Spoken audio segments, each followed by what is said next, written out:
Hey everyone, today is March 29th, 2015. Today marks the 10th year anniversary of a really great comedian passing. His name was Mitch Hedberg. He died March 29th, 2005. My name is Brian Doney. I'm a stand-up comedian from the Columbus, Ohio area. I am 20 years old, and my connection to Mitch is through his comedy. And only that. I didn't know him personally, didn't even know him when he was alive, didn't know when he died until much later, and years later. But that doesn't mean that there isn't a connection that I feel, and I feel like a lot of other people feel as well. And it's meaningful. And that's why I want to take today about an hour or so and just remember him and appreciate him and his work and just how amazing it is that, Mitch Hedberg wasn't a super famous comedian. Not a lot of people know who he is.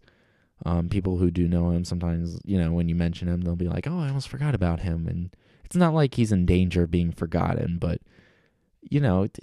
I think today's as good as any other day to just take a little bit of time to remember him and or to get to know him. If you don't know who Mitch Hedberg is, I hope by the end of this podcast that maybe you'll want to get to know him more through his comedy CDs or his body of work.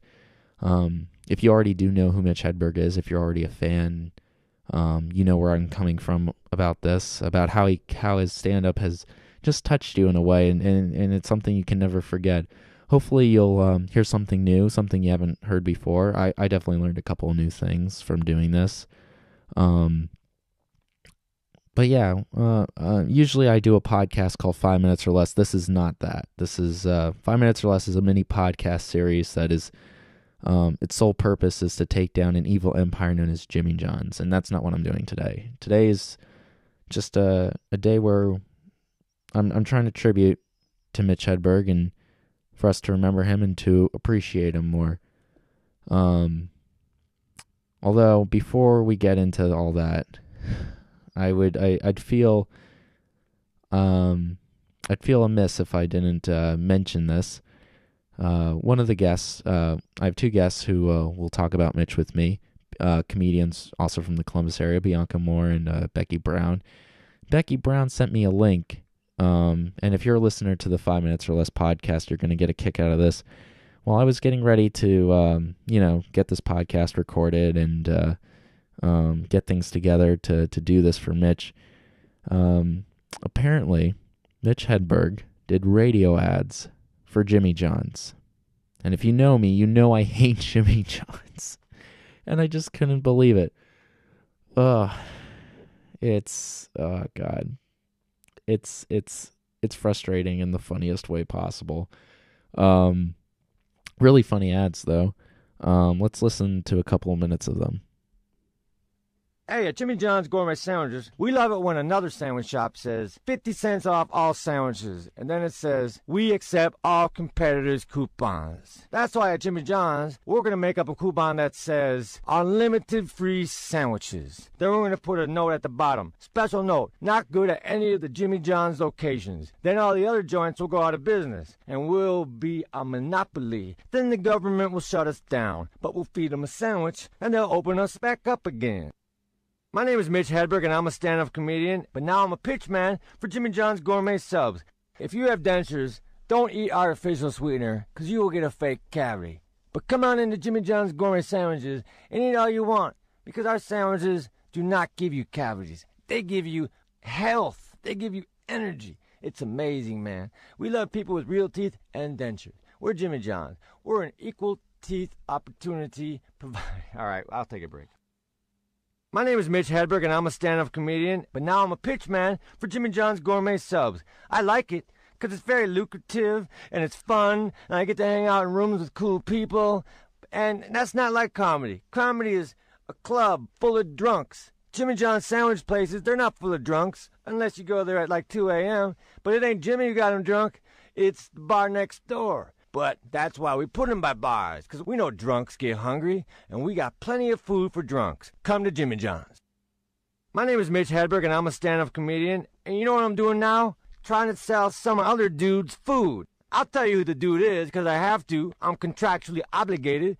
His name is Jimmy John, and he's the proprietor of Jimmy John's Gourmet Sub Shops. They're everywhere, man. You can't walk down a block without seeing one unless you're in California. Then you can walk for many blocks, and before you see one, you will get thirsty and tired. But here in the Midwest, they're everywhere. So yeah, that's his ads. I'm hoping that Mitch didn't know that Jimmy John's was evil at the time, or maybe they held a gun to his head. I don't know. By the way, there's another like 4 minutes of that, and it's amazing. Go ahead and look that up on YouTube when you get a chance. And if you like, I hope you liked that. And if you do, that's great, because it's just the tip of the iceberg as we get into this podcast here.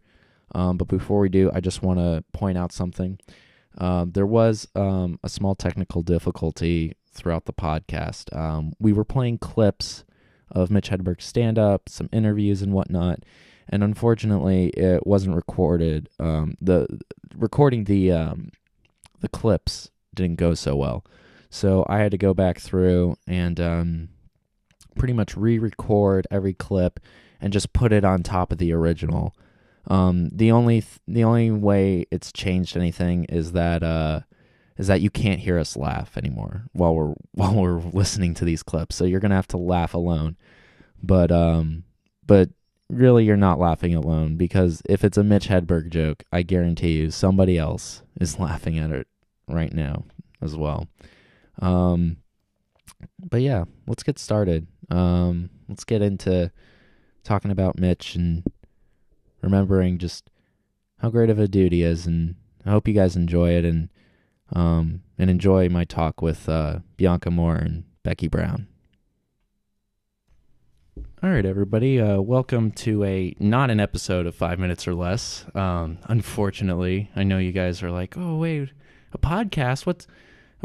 Is he releasing another one? Like, what's going on? Nope, not 5 Minutes or Less, guys. I'm here, I am Brian Doney, but I'm here for a different reason, not to fight against Jimmy John's, but I'm here for kind of a sad reason. Today marks the 10th year anniversary of Mitch Hedberg, a really great comedian who lots of people love and admire, and I certainly do. I've been a fan of his for a very long time, almost as long as I've been into comedy, and I figured it'd be a waste not to like take some time to gather some friends of mine and who also really appreciate Mitch and his style. And, none of us knew him, but we all really love him, and we want to like keep the memory of him alive in the best way that we can, and that's why we're here today. So I'm joined today with Bianca Moore. I'm going to introduce. I'm Bianca Moore. I'm sorry, this is my first time doing this type of thing. Podcasting? Yes. Yeah. Yes, it is. Oh, yeah, I haven't had you do 5 Minutes or Less yet. No. I'll have to make a note. You don't like me very much. It's okay. Yeah. No, I don't like, it's not like I don't like you as much as I don't like Jimmy John, so that'll be fine. Phew. Yeah. Something I don't have to worry about then. How long have you been, so you're a comedian, right? How long have you been doing comedy? For 3 months now. Yeah. 3 months. And you've been doing a pretty good job. Thank you. Yeah. I mean, I'm a fan of yours. I don't know about Becky Brown, who is also here with us today. Hello. Becky, you and I have been doing it for about the same amount of time, right? Yeah, I started in, I think, 2012. Yeah, July of 2012. Yeah. No, that's like when I was like starting to go out to open mics. My first time was 2011, like the fall, at a high school talent show, and then I did it like a smattering of times. I had to wait till I was like 18 to like, because my dad was like, curfew, school night. I'm like, so once the summer hit, I was running around all over the place. I'm pretty sure, yeah. Now that I think about it, even when I was doing my first time, I was already a fan of Mitch Hedberg's. Oh, yeah. if I look back on my set and like what I wrote for that first set, I can like recognize like some stuff that I feel like More inspired. yeah. That's exactly what I was gonna say. Yay. Do you guys have like any similar like experiences? I mean, it's not like that shouldn't happen, you know? Like whenever you see someone great, you want to be like that person for a little while. Of course you can't, but Well, yeah, try. until you find your own voice, you kind of emulate the voice of those you admire. Mm-hmm. Yeah. No, I mean, that was definitely him for me, and him and like Jerry Seinfeld. Uh-huh. And like, of course, people like used to say that Mitch was going to be like the next Seinfeld or something like that. But no, did he have any influence in your guys' like comedy at all? Like when you first started at all? Yeah, actually, I kind of started doing comedy because of Mitch Hedberg. Can I tell you it's a little bit of a dramatic story, but do you mind if I tell it? Yeah, no, go for it. I'm excited. right. Let's do this. Let's lock in. So it all started when I couldn't handle my life. And I turned to opiates, which are just prescription drugs like Vicodin, and then all the way up to like OxyContin. And I was, doing stupid shit to get it and losing jobs. And so finally, when I went over to a friend's house and didn't know that I snorted heroin until like couple weeks later, I decided, and I really liked it, I decided that was enough. So I got on what is called a maintenance drug. It's Suboxone. And that just, it acts like the opiates in your body, but it doesn't get you high. Mm-hmm. The thing about Suboxone is, like, if you come off of opiates, it takes about a week of hell. Suboxone, although it lets you like pass over that week of hell and just go into this like sort of drugged remission To like wean you off of it. right. But in order to wean off Suboxone, it takes a month of the same withdrawal symptoms to get off of Suboxone. So it's like you have to pay for that ease. Okay, so instead of like like a week of hell, it's like a month in purgatory is what you're saying. Hell. It's still hell. But yeah. Still hell? Okay. It's still hell, but Instead of the 9th level, it's like the 5th level. right. But the point is, you stay on it for like a year or however long you are on it, and it doesn't get you high. So you get used to not living that lifestyle. Okay. So I was in about week 2 of I'm sorry, this is going to get gross. Constant diarrhea, not eating, not sleeping, body pain. I mean, in 2 weeks, I slept maybe 5 hours. And it got to the point where I was going to check myself in somewhere or I had to laugh. And ironically, I found the one guy that died from the same thing. Oh, wow. That I, was addicted to. He was the only one that could make me laugh in that state of mind. And I laughed and I laughed and I laughed and I binge watched it for like the next 3 weeks. Oh, wow. And by the time I finally came out of it, I was like, I have to do comedy now.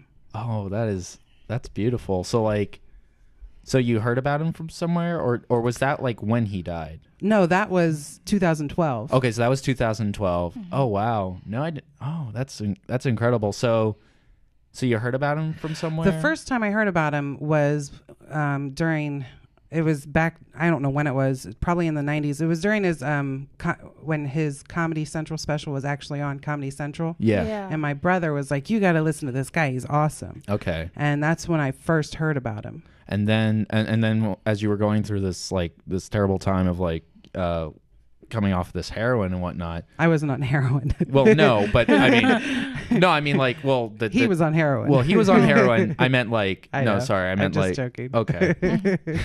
No, I meant no.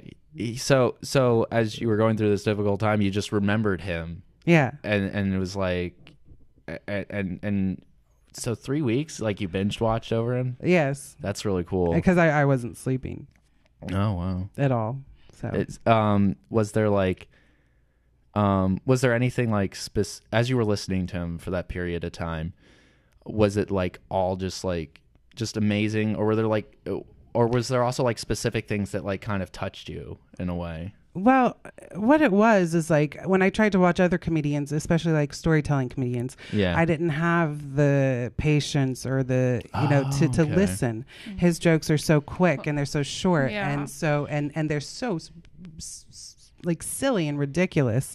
And they take you out of your mind frame. Like he was going through a horrible time, but like his joke, I used to do drugs. I still do, but I used to too. That's as personal as he gets, and that's hilarious. You know? He's not dramatic. He's silly and simple and quick, and I think that's what it was that drew me to him. No, you could even tell that joke at like at a Dare class seminar or something to like a bunch of fifth graders because it's just so pure and silly. No, I definitely agree with that. Like, I think that's part of his brilliance. Yeah, right. Definitely. Like how like sometimes when you guys are writing jokes or when you're trying to build up a joke, don't you ever feel like you get so wrapped up into it sometimes? Yes. yes. Yeah. I mean, definitely. I have a lot of time to think at my job. Yeah. So I'm like, oh, I can do this. I can do this part. I can add this. I could divert it here. And I'm like, wait, this is looking like a fucked up family tree. Why am I trying to make this more complicated than I want it to be? Yeah, no, same thing. It's just like I'm thinking so much about like, trying to be unique. Trying to and yet trying to be me, but not thinking too much about that, and just like also keeping track of like how does this joke make other people feel, and is it like something that I'm comfortable with? But then when you like listen to Mitch, and then you listen to something, it seems so like effortless. It seems so effortless and simple, and but it's also so fun, and it makes me relax. Yeah, because I'm like, oh yeah, this is supposed to be fun. Like he's having a good time doing this. I should too. Right.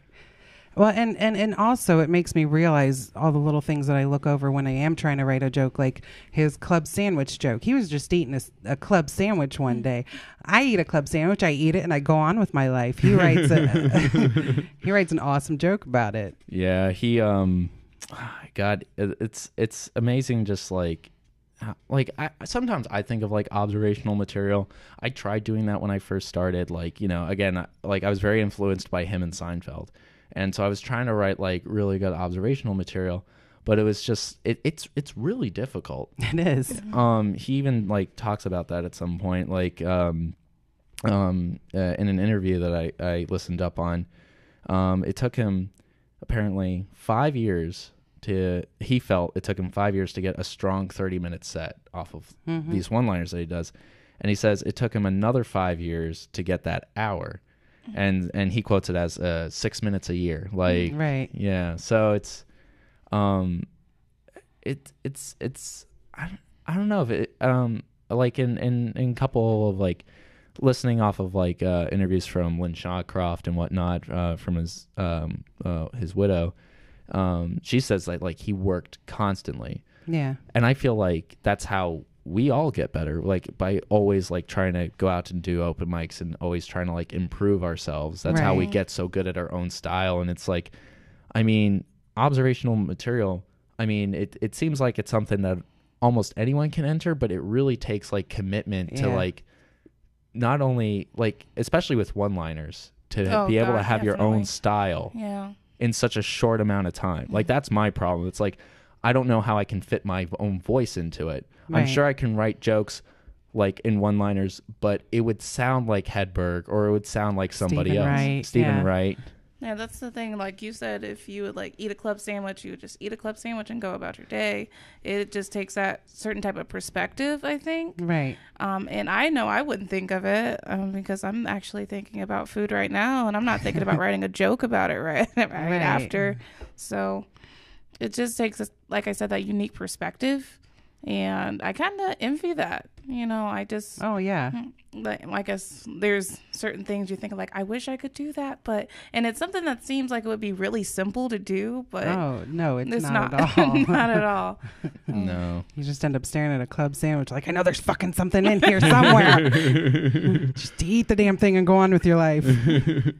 And at the same time, it's like when he says something, it's that classic. Oh, why didn't I think of that? Like Right. it's like it was dangling in my face, but no, it's. I guess that's why they say like he's the next Seinfeld, because it's like, you know, Seinfeld was able to do that too. Yeah. It's just like it was right there, but only they like took the time to really like care about that sort of thing. But yeah, I think we'll listen to a couple minutes of like this this kind of like a mini documentary series called Modern Comedian. It's just we'll listen to a little bit of audio of Mitch doing a phone interview. Cool. So let's turn that on. And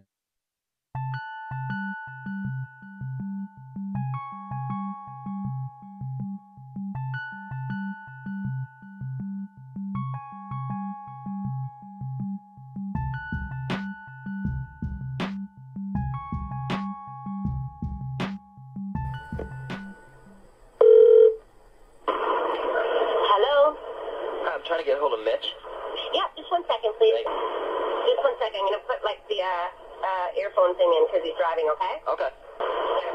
Hello? Hey, Mitch.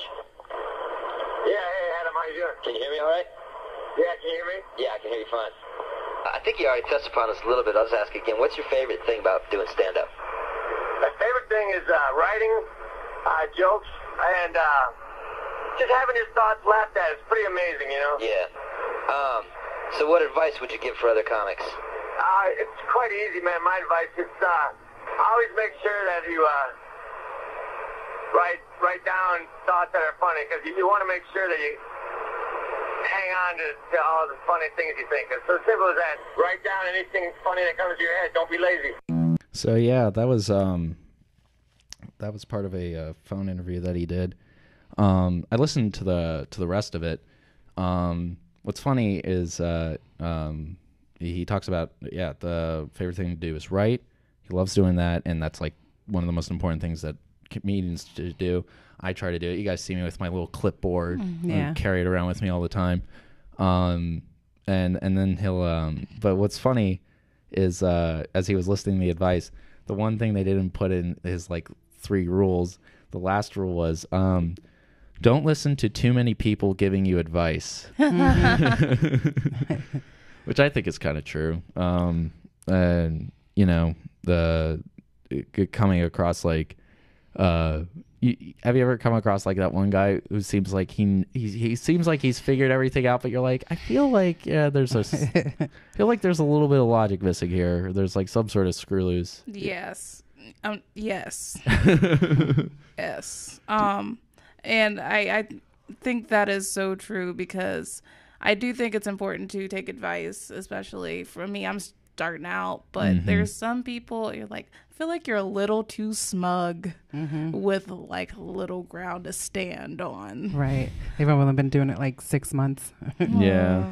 Like, let me tell you about life, kid. Like, I don't feel it pisses me off. I'll Yeah. just say that. You can just feel that vibe. Like no matter, it doesn't matter how long you do comedy. It's like if you've been doing it for, whether it's 3 months, there's going to be like a guy who's been doing it for 5 months. It's like, I'm an expert here. And they wanna Right. sit I have you the scene on down. lock. Yeah, they want to sit you down and do fireside talks. And I appreciate it when people try to like give me advice, because I do take it, but Yeah. and then it's like that asshole that just like has it all figured out, and they've had it all figured out. They had it figured out before I even thought about comedy, so I have to listen to them. So. Yeah. I think that might be kind of a natural progression, though. I mean, it's kind of like being a kid. You think you have everything figured out, and then you get to your 20s and you're like, I didn't have shit figured out. And then you get to your 30s and you're like, man, I was dumb. And then it just goes on, you know?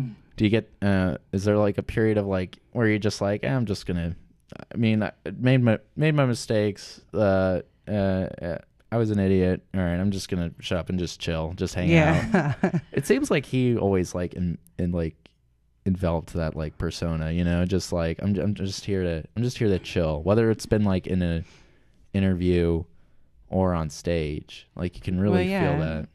Yeah.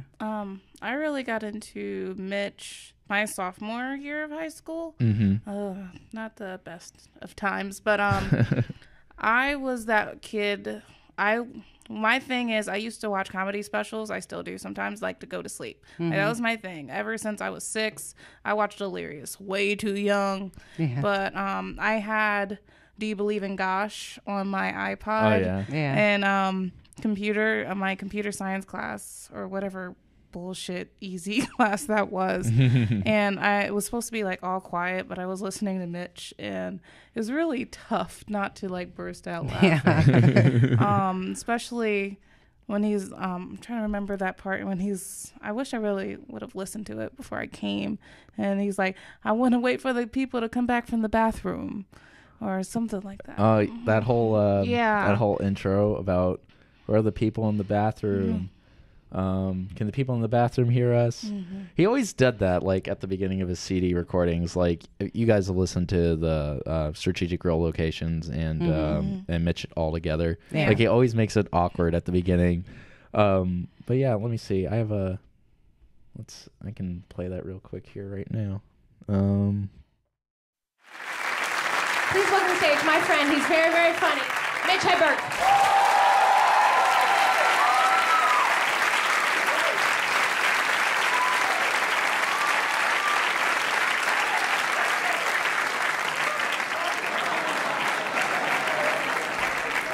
All right, there are a lot of people in the bathroom, so I don't want to waste these jokes. So I'm going to hang out for a little bit. Are there speakers in the bathroom? All right, well, fuck it. Let's do it. I'll save my more physical stuff for later.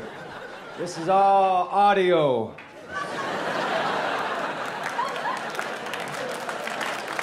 To the people in the bathroom. How's it going in there? That's old shit.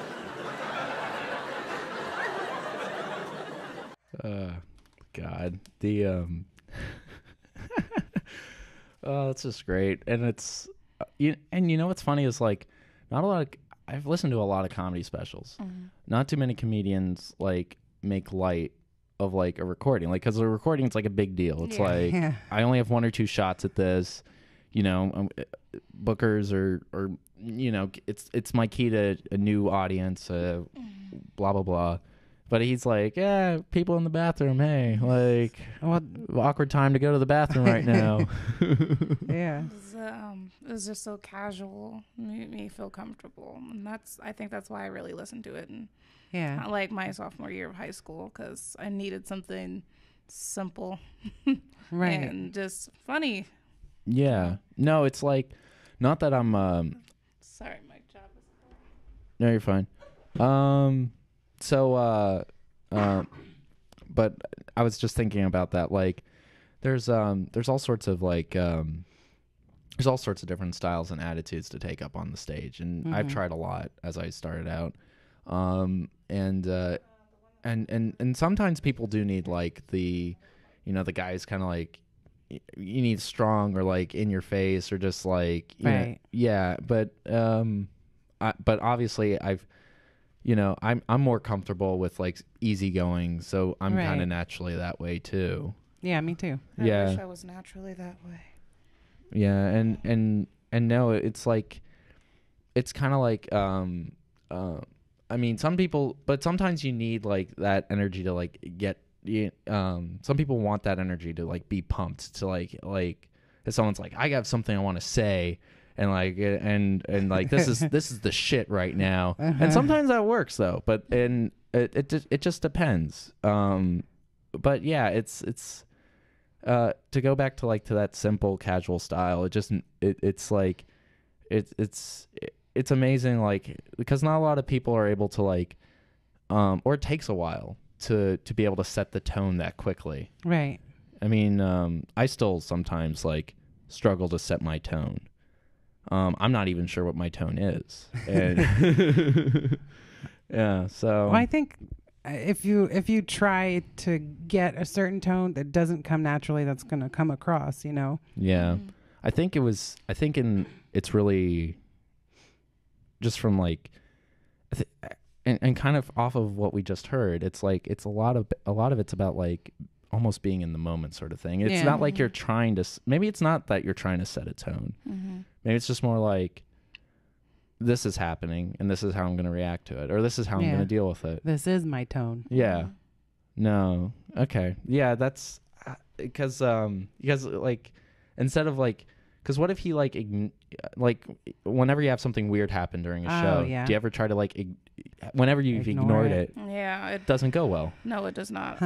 I remember one time I was doing a set at Surly, and there was a woman who was very involved in what I was saying. Yeah. And like it got so bad that the host Sean had to come up to her. I was like, "You need to calm down. Can you calm down, please?" So I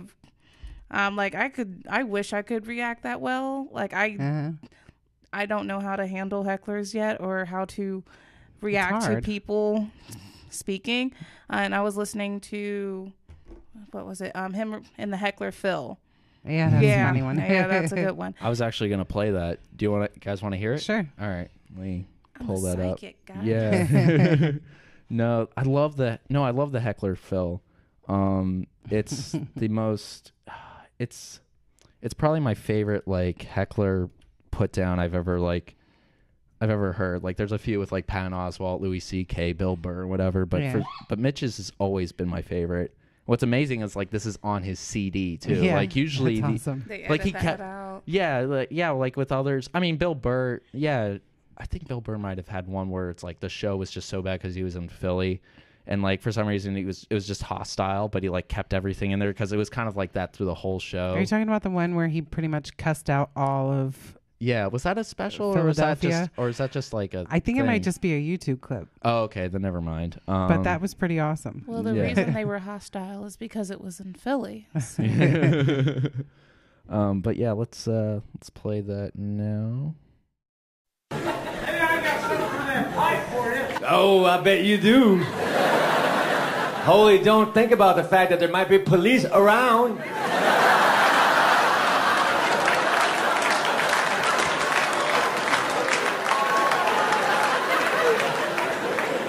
You got some, what do you got, dope? You fucking doper? Arrest that dude!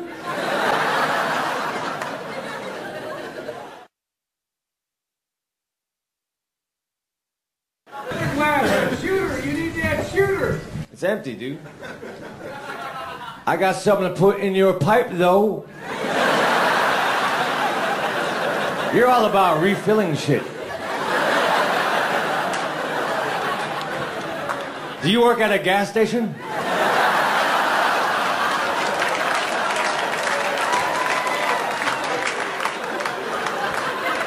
Yeah, I'll take another one of these, though. What's your name, sir?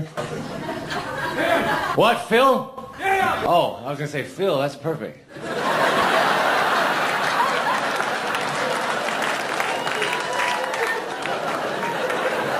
Your name is Bill? Yeah. What? Yeah. No, you're lying now. You're full of shit. You're a plumber. Well, let me get to the question then. What do you do for a living? I guess we're doing this backwards. All right, what's the next answer?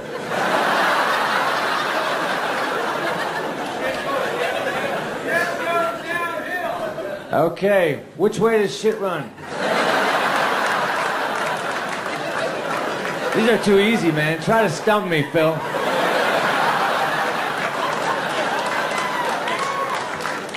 Which way? What's next? What's the next answer? Downhill. Downhill. Which way is my career going, Phil? Aw, you fucker.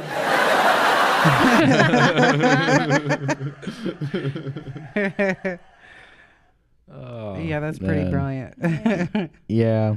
When I first heard that, well, maybe not the first time, but like when I heard it again, like after been doing comedy for a while, at that point, like I remember taking this 3 months.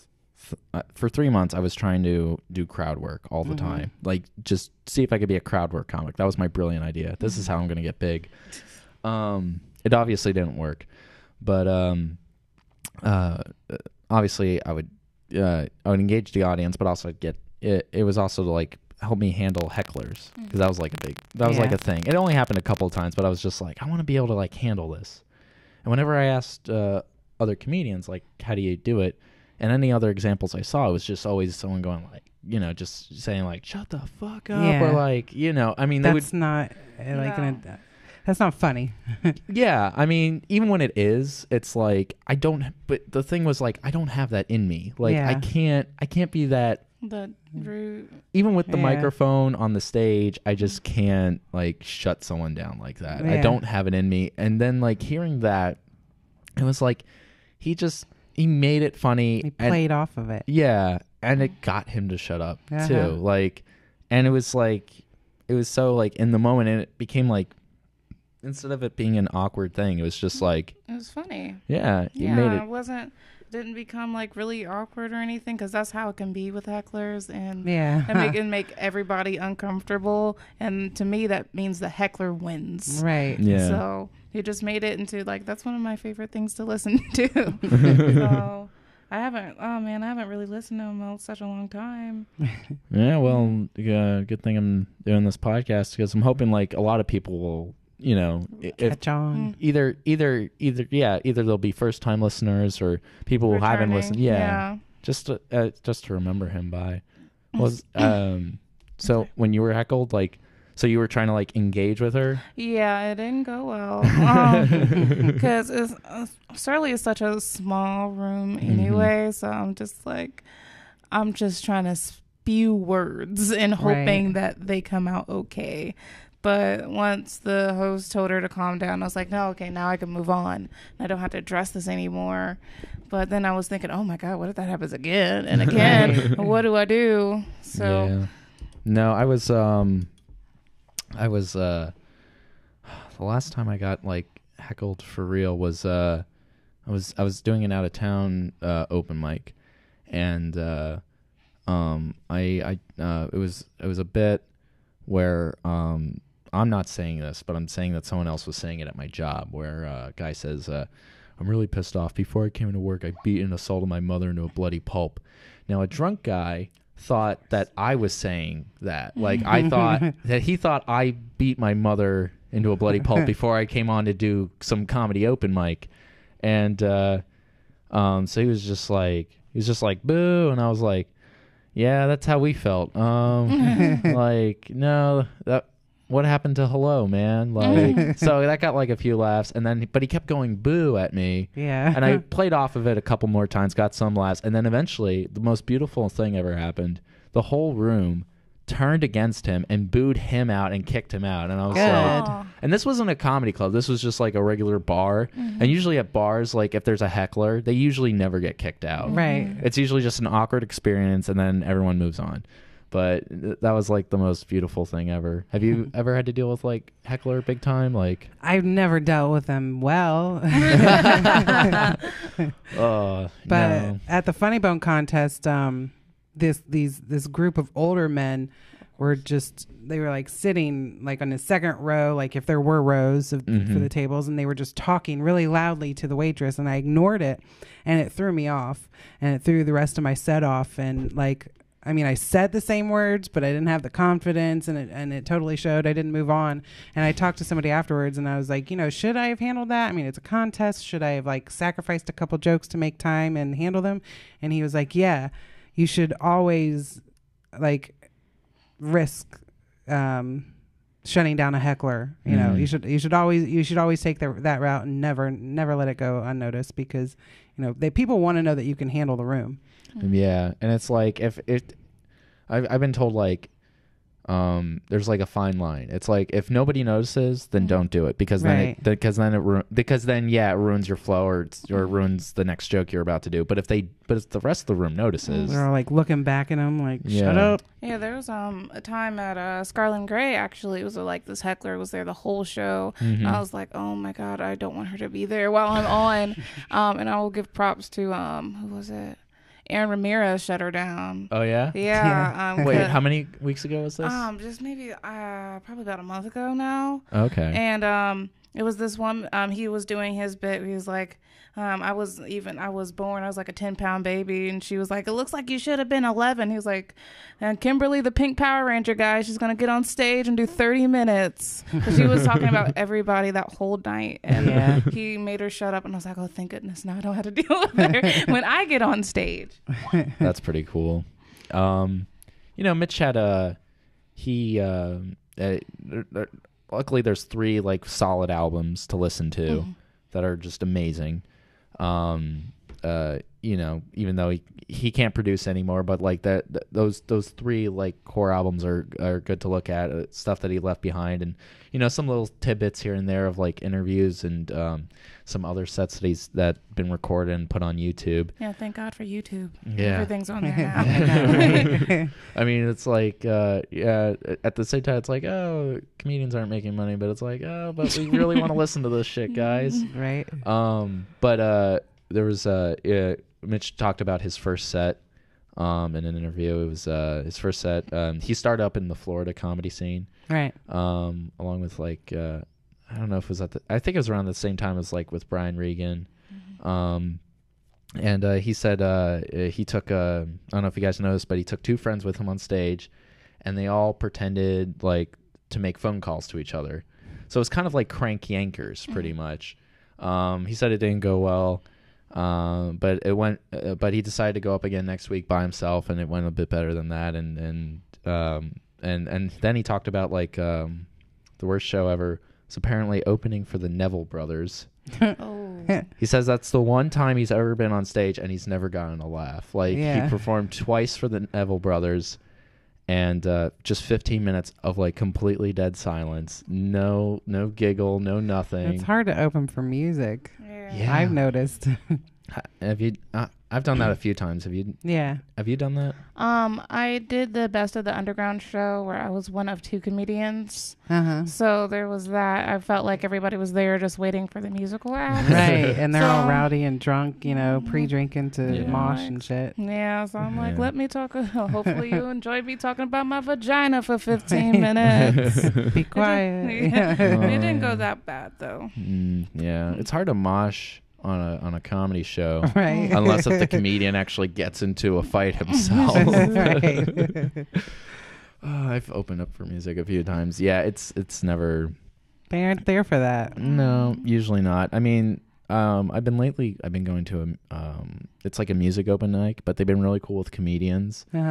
And I'm glad I've been going there lately because like they give you a little bit longer sets because music gets longer sets. Nice. They get like 15, we get 5. But whenever I go there, lately I've been noticing that it's part of it's like you're kind of there to like survive almost, right? At that point, like if you can get some people laughing and like it's not completely terrible experience, then you lived the day. Right. So I've always like lately I've been trying to like just lock in on like maybe 1 or 2 tables, and like and just keep their attention. And if they like turn away, I'm like, oh wait, oh no, now the show stopped. I'm sorry. I'm not like your TV where you can just ignore me. Like this can't go on without you. So we're all in this together, guys. I need you.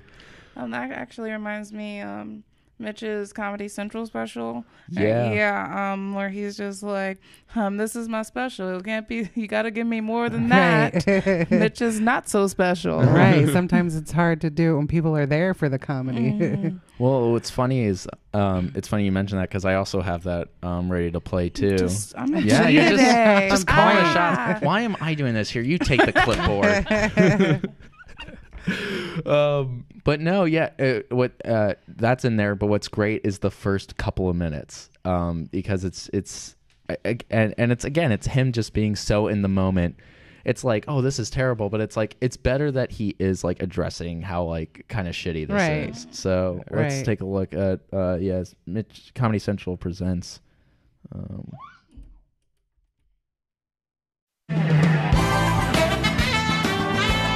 from the Palace in Hollywood, California, Comedy Central presents Mitch Hedberg.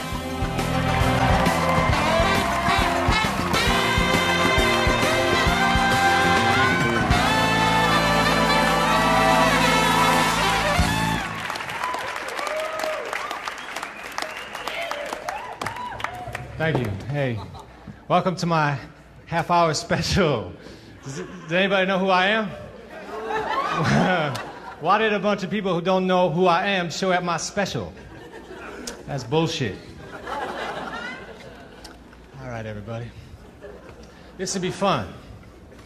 I used to live here in Los Angeles on Sierra Bonita, and I had an apartment, and I had a neighbor, and whenever he would knock on my wall, I knew he wanted me to turn my music down. And that made me angry because I like loud music. So when he knocked on the wall, I'd mess with his head. I'd say, go around. I cannot open the wall. I don't know if you have a doorknob on the other side, but over here there's nothing. It's just flat.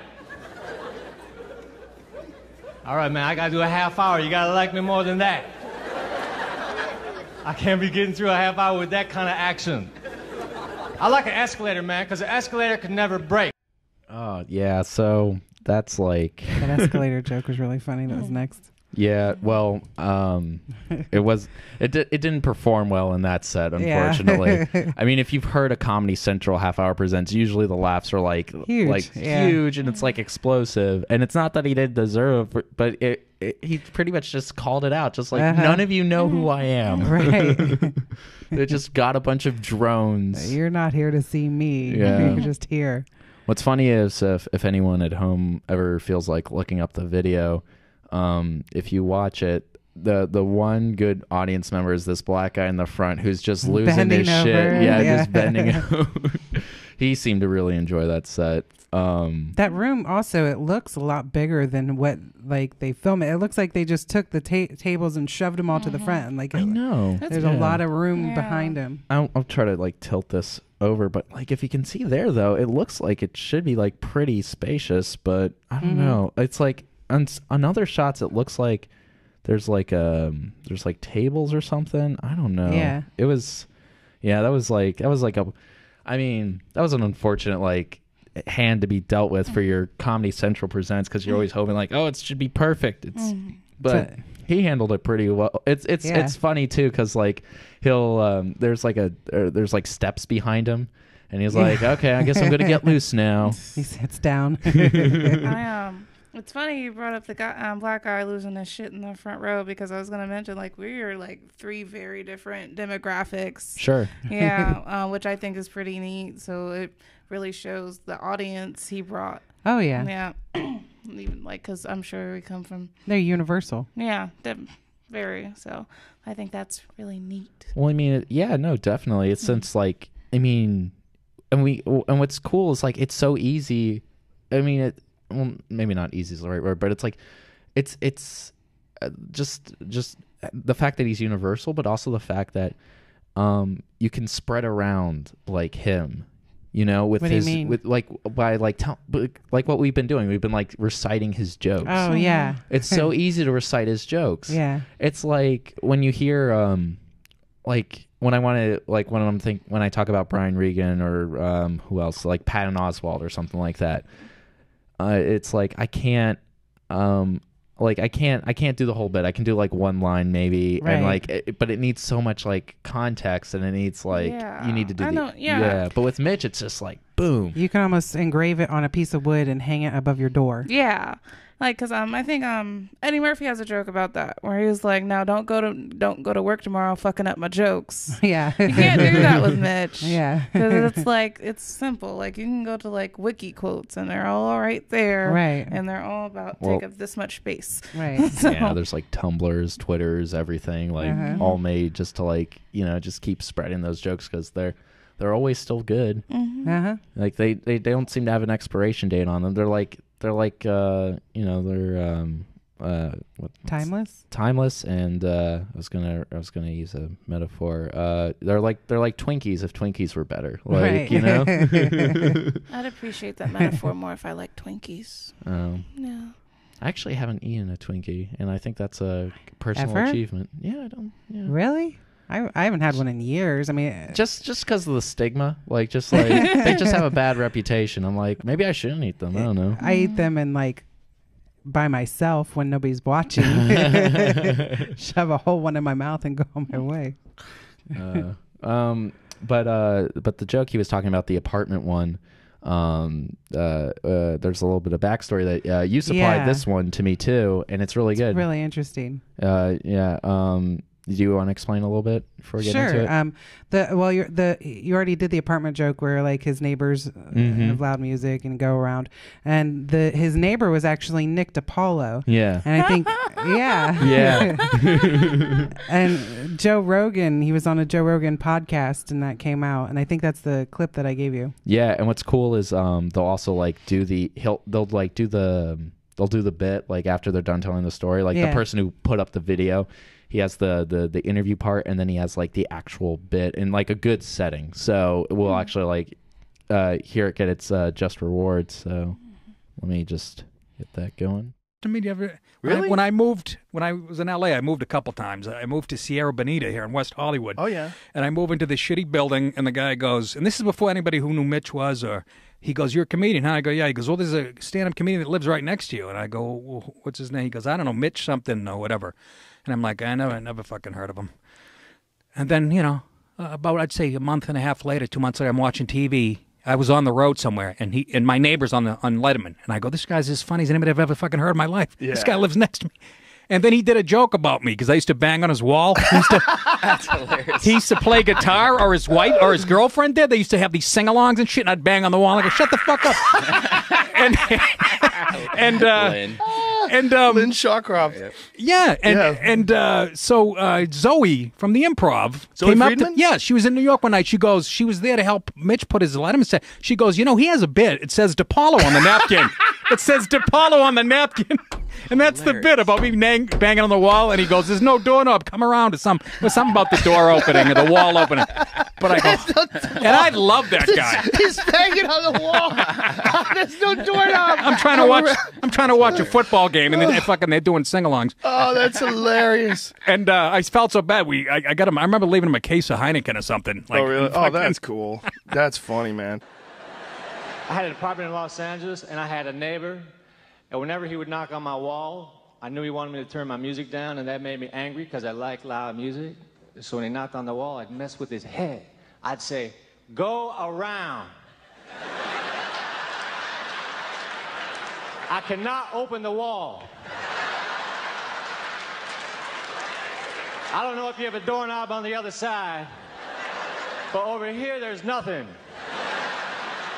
That's so cool. Oh my god. I know. didn't know that. Yeah, that's an amazing little like tidbit and story. Oh man, it's just it's so silly. I can't believe it. The imagine like it's what's cool is seeing like a newer person. Like I mean this is as best we can like relate to that. It's like when you see a new person who doesn't do too well like the first few times, or like someone hasn't like, or like maybe like a new person who's like who's been like developing, and then he just explodes out of nowhere. And like as far as like our scene goes, he becomes like pretty now becomes notable and well known, and then someone's like watching for the first time. It's like, who the hell is this? And it's like, oh, it's so and so. And like, oh wow, like that's amazing. So no, do you guys want to go to Mitch Hedberg's website? Sure. Have you ever been there? Yeah, I think his wife, doesn't she update it from time to time? And Yeah, they're like, whenever she can. Yeah. I don't know if you guys know this, but there's in the website for anyone at home who's interested is mitchhedberg.net. It's pretty easy to get at, but there's like a little enter page, and there's just a little message from Mitch, and it's really cool because since we're in Ohio, he says, "Hey all y'all, I'm in the East Midwest, more specifically Ohio, but the club is just outside of Ohio in Kentucky. But it is called the Cincinnati Funny Bone, so I'm out of my mind confused, but everything will be all right." That's awesome. So let's see. Let's go in here. What's cool is there's a lot of stuff on here. I'll try to tilt it a little bit more. But he has there's like news. There's a lot of like writings of his that you can look at and read. There's stories and whatnot, and some other videos too. Here's some things I've taken note of. Let's see. We go to incidentals, and then where is it? Incidentals. Was this it? No.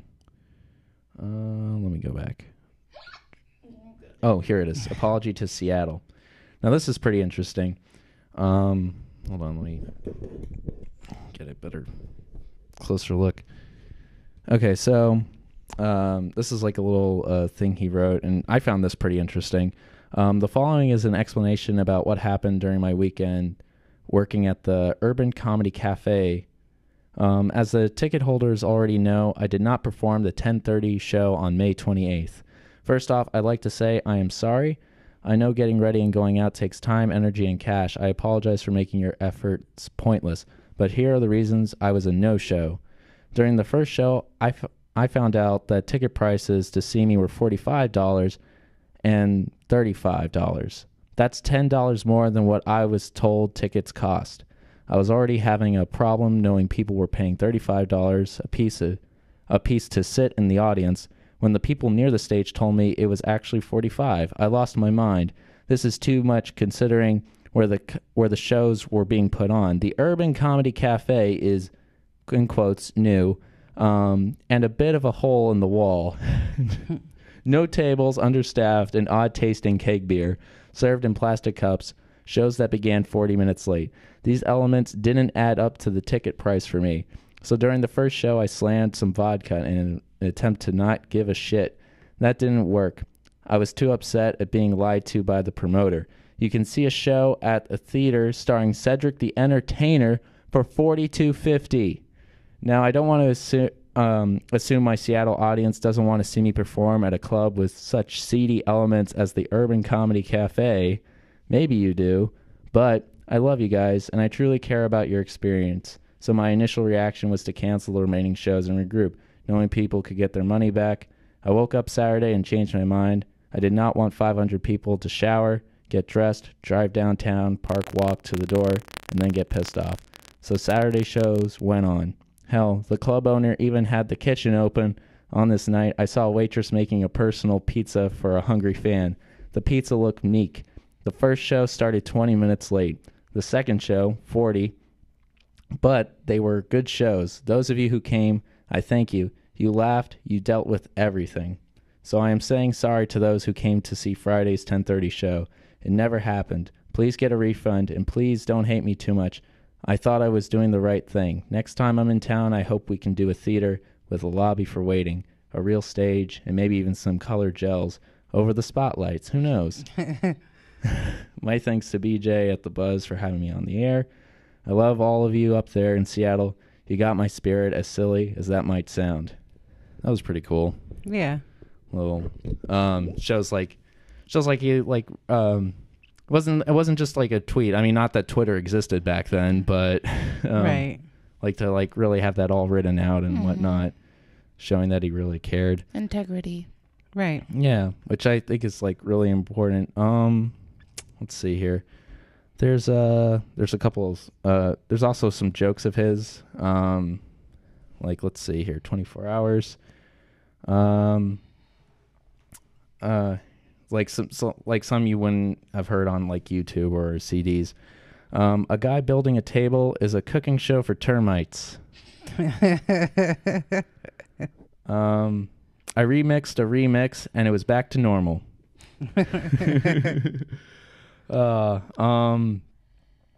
Let's see. There's one other story I want to get into. Let's see. I believe it was called Scary Situation. Okay. And this one you guys might relate to. A lot of comedians might relate to. I'm in Seattle to do a private party. A potentially scary situation. The money is good, but who knows if there will be a microphone. Most likely there will be one guy I can't make fun of. He'll also be the person everybody looks at too to see if he's laughing. I bet he only laughs occasionally. He has a position to uphold. How can you laugh at everything and still be a leader? The Dalai Lama seems to laugh a lot, but we are about as west as you can get. The show starts at midnight. A very cool start time, if you ask me, but I have to judge a drink-making contest first. The private party is for a bunch of bartenders. Judging means I have to arrive early and mingle, more or less. Not my style. Wherever I arrive to a club early, it's because there's a green room I can hide out in. Mingling means I'll be known as the comedian before I hit the stage, if there is one, in parentheses. People will be expecting me to be funny already. Funny already. A test I've failed many times. Yeah. Hey, there's the comedian. He doesn't seem funny. No shit, because I'm tripping out, man. Here you are surrounded by those who you know well. And here I am, fish out of water, struggling to breathe. Tell you what, you be funny now. I'll be quiet. A quiet guy is not necessarily unfunny. Think of Charlie Chaplin. The space shuttle soars through space, but most of the time it's parked, maybe on a launch pad. It is still the space shuttle. You can't diss it because it's resting. I'm on my launch pad. Soon, the countdown will begin. I love funny people. I was funny in social situations. Still am. But when I turned that into my job, I eased off it in everyday situations. Tonight, I'll go on stage and make people laugh for 45 minutes. And I bet the funniest person you know, if you added up the amount of time in one day that they had people cracking up, still wouldn't add up to the 45 minutes. He doesn't seem funny. Fuck off. Guys ever get that? Like after a show or before a show or something like that? Well, yeah, like it's like that added pressure. I think, I don't know if like people expect me to be funny or if I expect myself to be funny now that they know that I'm a comedian. Probably a mix of both. Right. And I don't really like talking in groups of people anyway, so that added pressure just kind of makes me say weird stuff and then walk away really quickly and go take another shot. But the thing with comedy, it seems like, because sometimes I bring my friends out to shows, not the ones I first started in. I was like, hell no, I'm just going to go solo. And if I suck, then I can just like not do it ever again. Nobody will know. But people just, they assume it's like so easy. Yeah. They're like, oh, it's just comedy. You got this. I could do it. I could get on stage for 5 minutes. It's just 5 minutes. And then they don't realize when you're up there, it feels like 20. Even like one of my friends was like, oh, I could do that. That's easy. I'm just like, I would pay $30 to watch you fail. No, God, there's the most recent time I've had to deal with something like that was I was doing a private party. It was a bridal shower. It was a small family, so it was like a co-ed bridal shower. So it was pretty much just a family hanging out and celebrating like before the marriage. Yeah. And they didn't have a stage, they didn't have sound equipment, so I had to bring my own, which is fine. Show up, call the mom of the bride. She meets me outside and she says, "Okay, so I don't nobody knows that you're going to be here." Mm-hmm. And I'm like, what? And she's like, it's a surprise. And I'm like, oh, so you're just gonna show up? So I'm like, am I so do you want me to hide until like until like just before I start, and she's like, "No, come meet everybody." That's weird. It was very weird. And so she was like, so she would introduce me as the comedian because that, of course, would ruin the surprise. Right. Because she obviously knows how surprises work. But no, so she introduced me as this is my friend Brian. This is Brian. And like, you know, I dress up in all black. I wear a lightsaber, weird necklaces. Everyone's looking at me for 20 minutes before I go on stage. Who the fuck is this Brian? We better not be related to this guy. This is just a stranger showing up at our very intimate family gathering. Yeah. And what's great is when she introduced me, she didn't say that I was a comedian. She just said, this is my friend Brian from Columbus. He's here to entertain us. And then that was it. And I was like, oh, wow. So first 10 minutes, really awkward. Last 20 was okay-ish. What was great is afterwards, people came up to me. And I think it was like the husband or the uncle or something like that. And he was like, I got some jokes for you. And I was like, oh, yeah? Lay them on me, buddy. And he was like, ask me how long.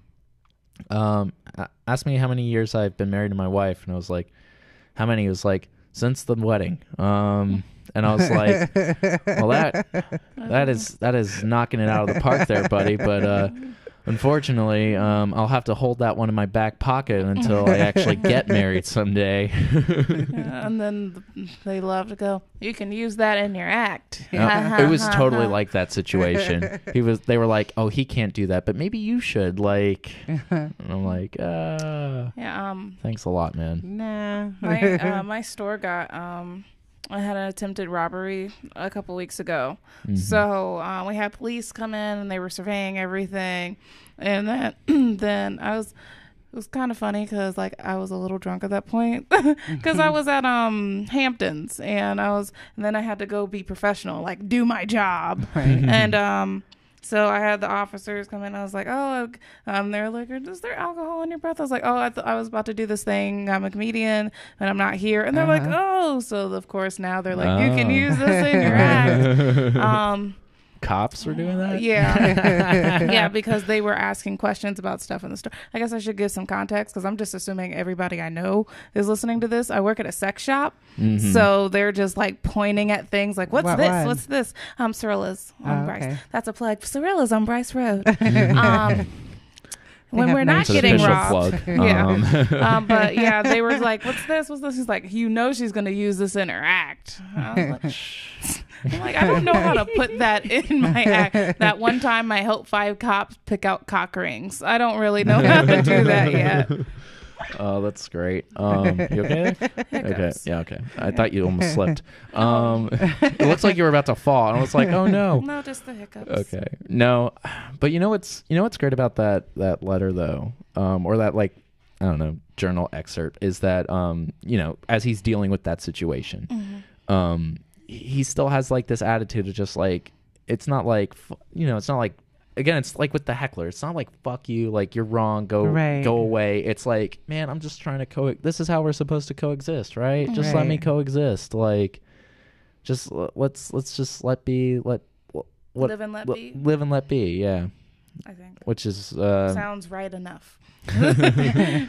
Which, I mean, it's kind of I think it's kind of healthy, like for us mentally, like it's because if we obsess over like every single if we get upset every single time someone does that to us, we're gonna go never crazy. Get back on stage. Yeah. I know I would never. Yeah. But you gotta kind of like take that in stride, I guess. You know what's funny is when people will tell you like, oh, I bet you're gonna use this, and you don't, but you use something else, and they get really upset that you use the other thing. Okay, so we've been doing this, we're getting close to about an hour here. I was thinking maybe we could end this on one, or like I have a couple of jokes set up that we could listen to. Cookies. The Dufresnes. Oh yeah. Or Belt. Yeah, I'm fine with Belt. Are you sure? Yeah. No, tell us how you really feel. No, I haven't heard Belt in a while. All right. So. Then let's listen to Belt. Maybe give some final thoughts, and I guess we'll say goodbye. Let's see here. I love Belt too. I'm actually really glad you guys picked that one. All right, so here's Belt from Do You Believe in Gosh? Thank you, sir. Man, you guys always hand me the vodka in the hottest glass possible. I mean, I guess it's sanitary.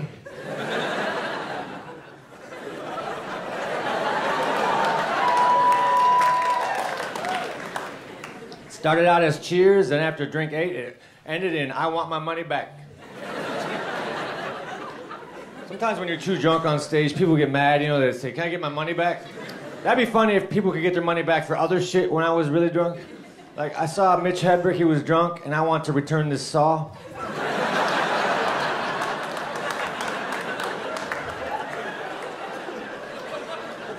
I wish they made fajita cologne, because that shit smells good.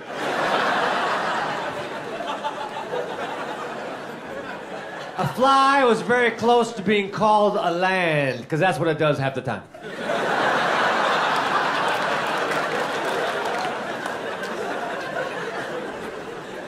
I got a belt that's holding up my pants, but it's fucking heavy, so it's weighing them down. If it weren't for the belt, my pants would be okay.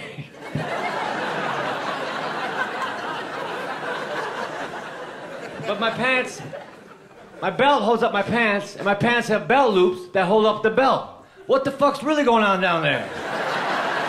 Who is the real hero?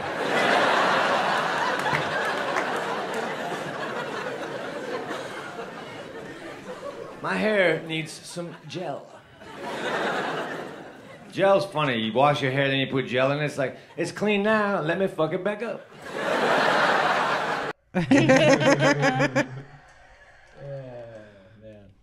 Ah, that was good. Speaking of my store. Oh, okay. God. Which album's your favorite out of the 3 that he has out? You know, with the Strategic Grill Locations, Do You Believe in Gosh, and Mitch Altogether. It's probably a Mitch Altogether. Yeah, that one's really good. Yeah. Strategic Grill Locations, it seems like his energy is kind of down. I noticed that because I listened to all 3 of them last night. Oh yeah. Yeah. Yeah, me too. I kind of I don't know about down, but I would say, like, considering the fact that he was so nervous. Yeah. Like, which is very, like, cool. Like a lot of comedians, it's like, or like a lot of really, like, successful comedians, or as they get really good, like, you can almost not imagine them having any, like, weaknesses. Right. You know, sometimes right. it seems like how could you have ever been bad at this? Right. Like, you can't imagine that unless if you actually see it. Right. But with Mitch, it's like you always see that. You always see, like, he's that vulnerable. Yeah, and it's always been like through his, like, career, but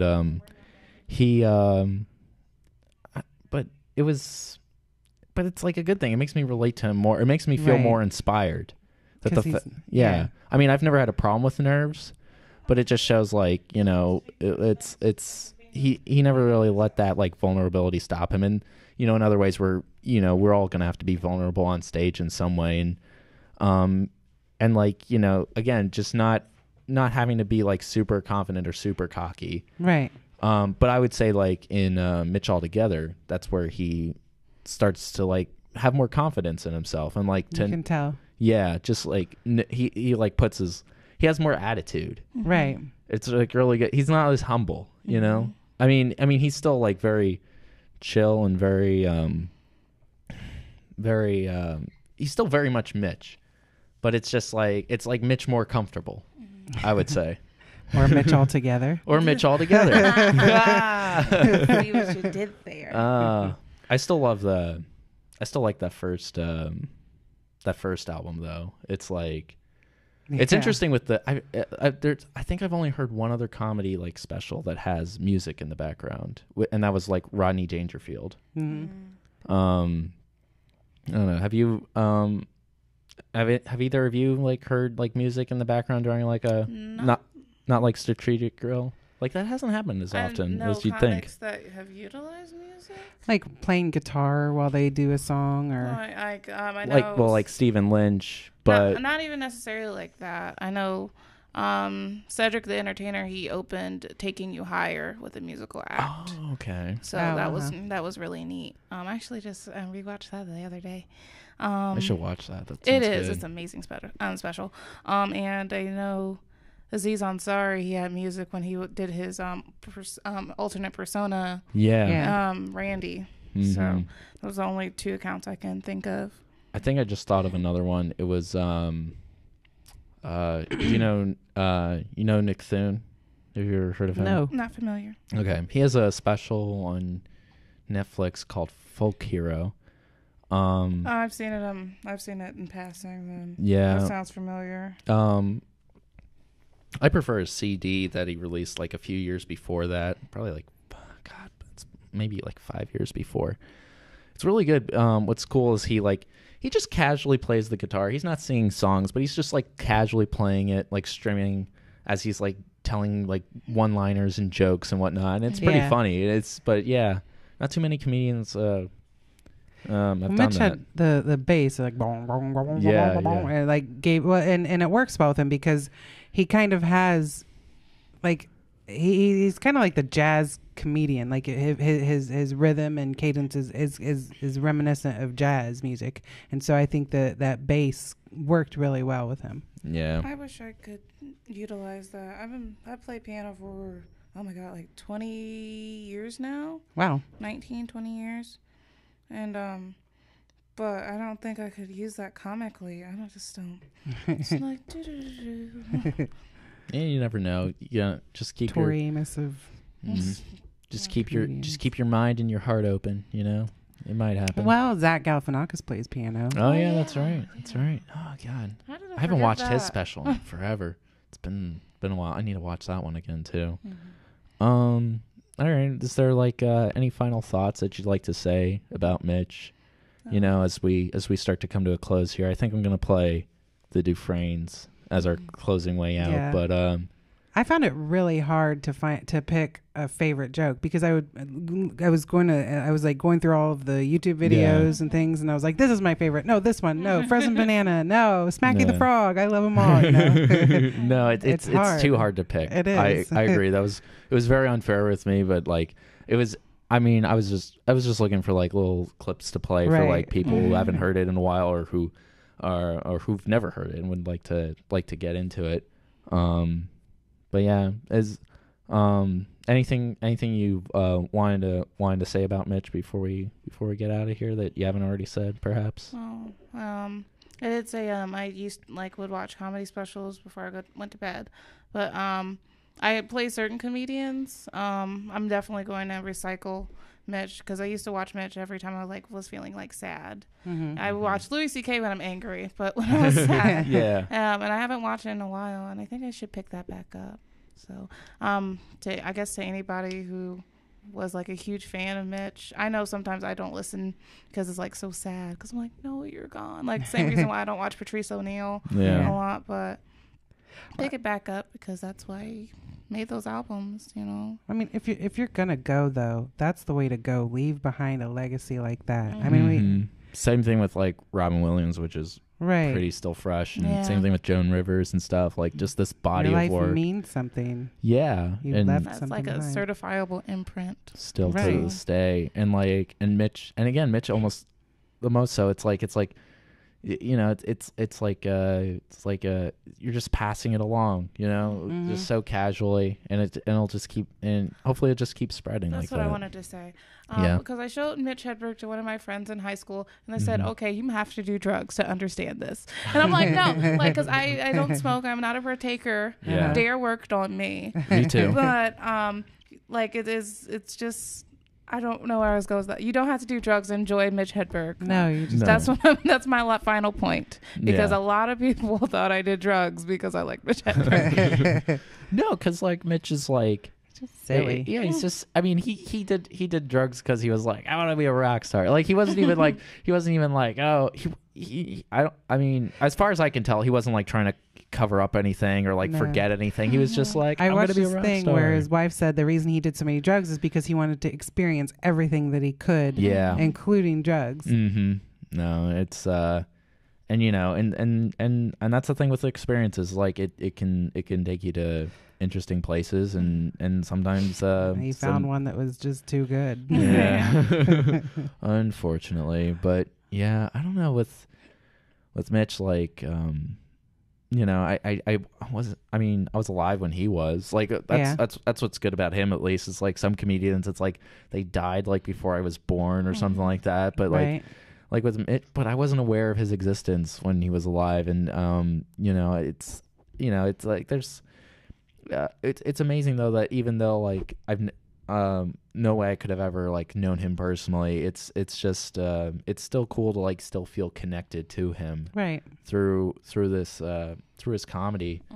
You know, even though like the distance between us is so great, because you know, I mean, who knows how long it'll ever take me to ever get to any sort of level near his and stuff like that. So no, it's, and I think and I think part of the reason why I really wanted to do this is and thank you guys again for coming in, is just like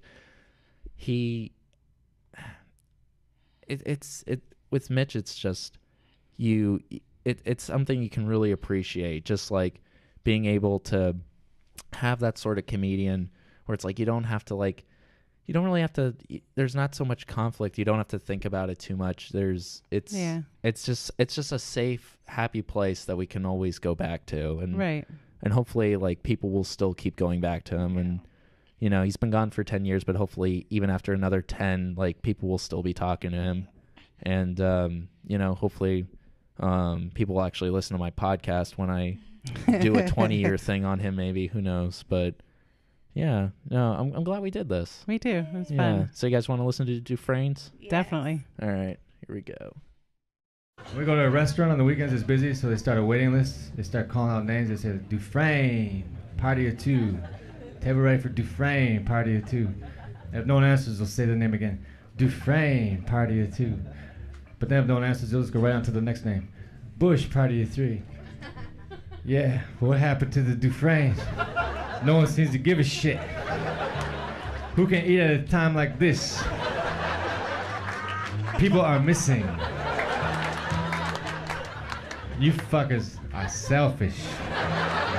The Dufresnes are in someone's trunk right now with duct tape over their mouth, and they're hungry. That's a double whammy. We need help. Bush, search party of 3. You can eat once you find the Dufresne. Thank you very much. Thank you, Chuck, too. Thanks.